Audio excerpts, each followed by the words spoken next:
Ever wondered what men really want in a woman? Well, buckle up, because we're about to debunk the myth of the ideal woman. Hi everybody, it's Rickard, and welcome back to the channel. You know, we hear it all the time, don't we? This idea of the perfect partner, the dream girl, magazines, movies, social media, they're all painting this picture of a woman who's, well, frankly, impossible. She's got it all figured out, looks amazing 24/7, and basically floats on a cloud of sunshine and good vibes. It's a lot of pressure, not just for women trying to be that, but for men who are out there looking for this mythical creature. So today we're going to get real. We're going to talk about these crazy expectations and why this ideal woman is, you guessed it, a total myth. Think of it like searching for a unicorn that also does your taxes and remembers where you left your keys. It sounds great, right? But it's not exactly rooted in reality. We're going to break down some of these so-called ideal traits, have a little laugh about them, and maybe, just maybe, realize that real is so much better than ideal. It's like when you try to make one of those complicated recipes you see online and it looks nothing like the picture, but it still tastes pretty good. Yeah, kind of like that. We're going on a journey, folks. A journey to understand why these standards are not only unrealistic, but also kind of silly when you really think about them. We'll explore why chasing perfection is like trying to catch smoke with your bare hands, messy, and ultimately you end up empty-handed. So grab your popcorn or your kale chips, whatever you're into, and let's dive into why the ideal woman is the biggest piece of fiction since, well, probably since the last time I said I'd go to the gym tomorrow. Let's get to it. All right, first up on our list of mythical traits, the woman who is always happy and cheerful. Always, like 24/7, 365 days a year, she's just radiating pure, unadulterated joy. You stub your toe? She giggles and says, "Oh, silly toe, the world is ending." She's probably like, "Well, at least we'll have a great view." I mean, come on, really? Who is like that? Do these people exist outside of like children's television show hosts? And even then, I bet they have their off days. I bet even a Teletubby gets grumpy sometimes, you know? The idea that someone, anyone, can be a constant ray of sunshine is just bananas. B-A-N-A-N-A-S. We're human beings, we have emotions, we have bad days. Sometimes you wake up and your hair is doing that weird sticky uppy thing. You can't find matching socks. And the coffee machine decides today is the day it goes on strike. Are you supposed to just skip through that with a song in your heart? I think not. It's okay to be a little grumpy. It's okay to say, you know what, today is not my day and I'd prefer if everyone just communicated with me via interpretive dance from a safe distance. That's real.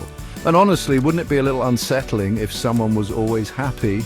Imagine you're telling them about a genuinely terrible day, your car broke down, your boss was a nightmare, and your cat judged your life choices, and they're just there beaming. Oh, that's wonderful. Character building. You'd be like, are you even listening to me, or are you secretly a happiness robot? We need that range of emotions. It's what connects us. So this idea of a perpetually cheerful woman, myth, definitely a myth. Let's all agree to have our meltdowns in peace, shall we?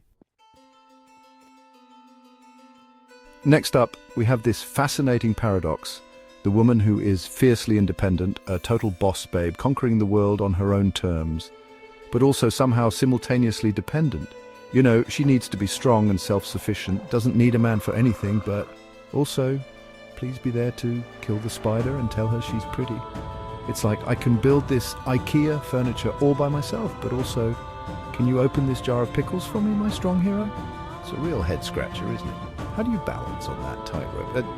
It feels like men want a woman who has her own life, her own ambitions, her own money, which is great. We love that, very modern. But then there's this little whisper of, but still need me a bit, okay, just a little, for the manly things, or to feel important. It's like they want a superhero who also occasionally needs rescuing, but only for minor, non-threatening inconveniences. Oh, you can defuse a bomb and run a Fortune 500 company. Amazing, but you're scared of mice, right? Perfect! It's a delicate dance, this independent yet dependent tango.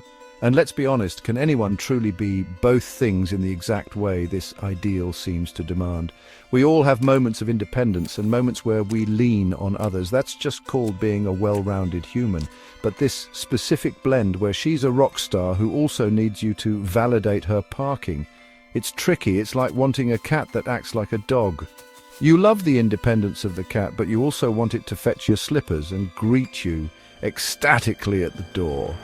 Good luck with that. So this perfectly balanced, independent, dependent woman. Another one for the myth file. Chapter 3, The Ageless Wonder. Spoiler, not real. Oh, this one is a classic. The woman who is forever attractive and never, ever ages. She's supposed to look exactly the same at 45 as she did at 25, maybe with just a hint of wisdom in her eyes, but definitely no wrinkles, no grey hairs, and certainly no gravity taking its natural course. It's like they expect women to be vampires, but the friendly, non-blood-sucking kind, who just happen to be eternally youthful and radiant. You're 50, you don't look a day over perfectly preserved in amber. Thanks, I guess. The pressure to fight aging is immense. We're bombarded with creams, serums, procedures, all promising to turn back the clock, or at least pause it indefinitely. It's like we're all supposed to be Benjamin Buttoning our way through life, but just the appearance part. Imagine the confusion. Is that your daughter or your younger, slightly more tired-looking twin sister from an alternate dimension where time flows differently? It's exhausting just thinking about the upkeep. And for what? To chase an ideal that literally defies biology? Let's get real here. Aging is a privilege. It means you've lived, you've experienced things, you've hopefully learned a thing or two, like which anti-aging creams are a total waste of money. There's beauty in every stage of life. Those laugh lines, they mean you've laughed. Those silver strands, badges of honor. Trying to remain perpetually 20-something is like trying to keep ice cream from melting on a hot day. It's a losing battle and frankly a bit of a sticky mess. So the ageless wonder, big, fat, beautiful myth. Let's embrace the journey, wrinkles and all. Chapter 4. The Schrodinger's woman, always available but also has a life. This one really gets me. The ideal woman is supposed to be always available for her partner, right? Ready at a moment's notice for a spontaneous date, a deep conversation, or just to hang out. But hold on, there's a catch. She also needs to have her own fulfilling, busy life. She's got hobbies, friends, a career, passions. So how does that work exactly? Is she supposed to have a TARDIS or maybe Hermione Granger's time turner? Because I'm pretty sure those are the only ways to be in two places at once, or rather be completely absorbed in your own life and completely available. It's like they want a partner who is a fascinating, independent individual with a rich inner and outer life, but the moment they call, she should be able to drop everything, like she was just sitting by the phone, patiently waiting, maybe knitting a sweater with their initials on it.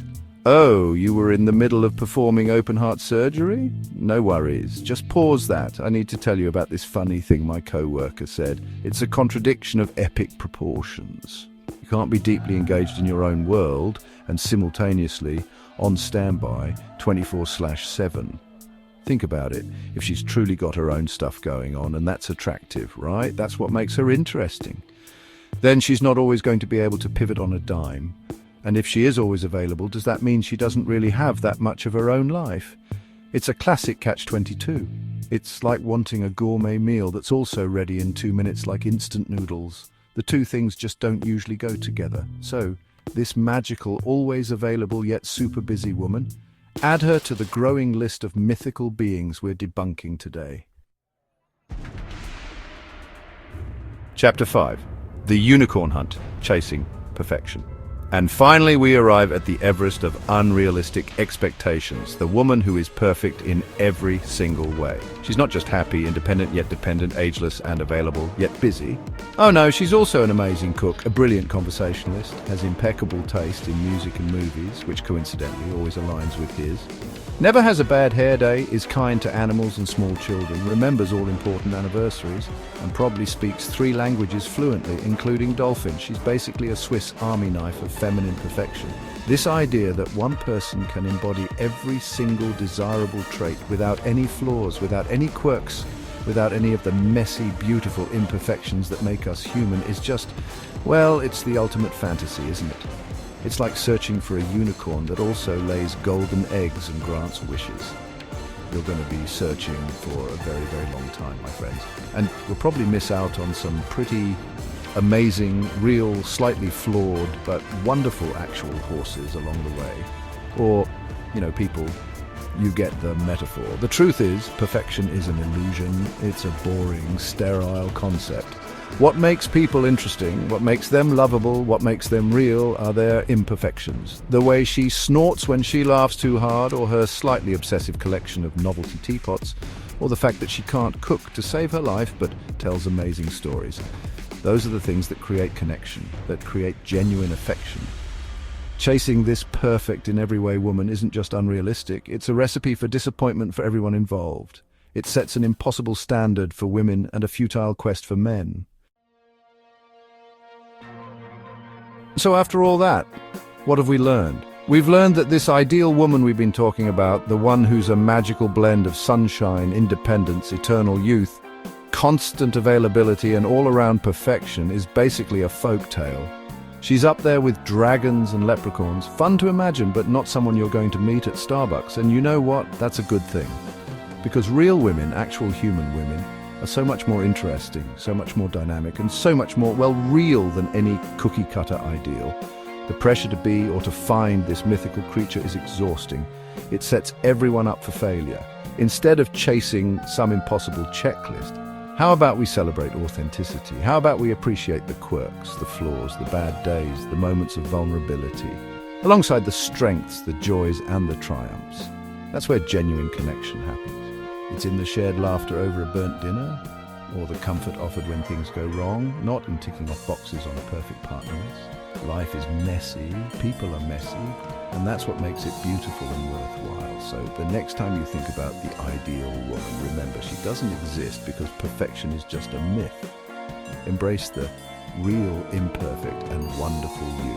And if you're looking for a partner, look for someone real, someone who makes you laugh, someone you can be yourself with, imperfections and all. Because at the end of the day, the most attractive quality anyone can have is authenticity. Thanks for watching, everybody. Be kind to yourselves and be kind to each other. See you next time. Share this video with someone who needs to hear this.